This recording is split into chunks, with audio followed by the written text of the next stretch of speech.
Growing older should be a season of honor, wisdom, and appreciation. Yet strangely, many people begin to feel more alone and less welcome after they pass 80. This isn't always because of age, weakness, or declining health.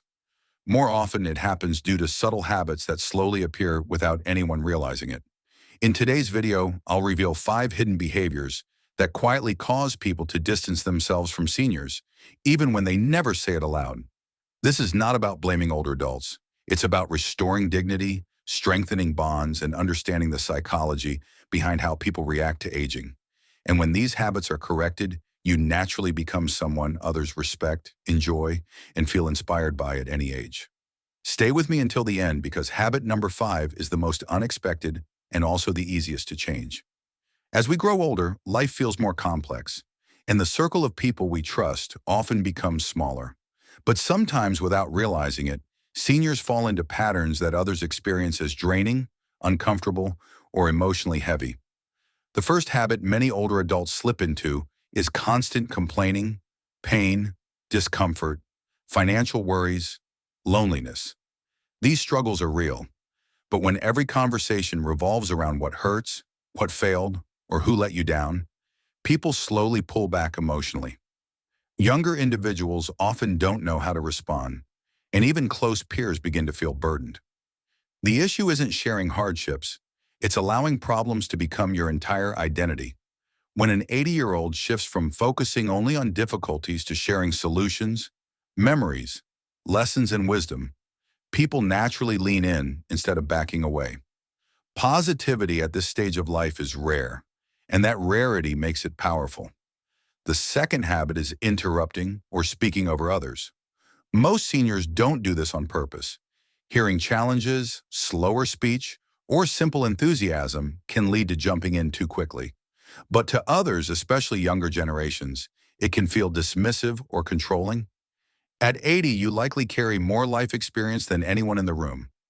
Allowing others to finish speaking reflects confidence, not weakness. When you listen fully and then respond thoughtfully, you shift from being the older person who dominates conversations to the elder.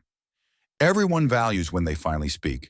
You've earned the right to be heard, but often the strongest way to be heard is by listening first. If you're still watching, please subscribe. It helps this message reach more seniors who truly need it. Another habit that quietly pushes people away is repeating the same stories again and again. Memory changes are natural, and there's no shame in that. But when people hear the same story for the third or fourth time, they often disengage without saying anything. What many seniors don't realize is how much control they still have by being more intentional with their stories. Instead of repeating the same moments, try asking questions, showing interest, or sharing new reflections about life. People love stories, but they love stories that grow and evolve. When your voice offers something fresh, thoughtful, or emotionally meaningful, people feel energized, not exhausted. Even adding humor, "Stop me if I've told this before," instantly lightens the moment. The fourth habit is criticizing everything new: technology, fashion, music, or the behavior of younger generations. Many seniors unconsciously fall into believing everything was better in the past. While that feeling may be genuine, constant criticism makes others feel judged and defensive. The key to staying likable after 80 is curiosity instead of judgment.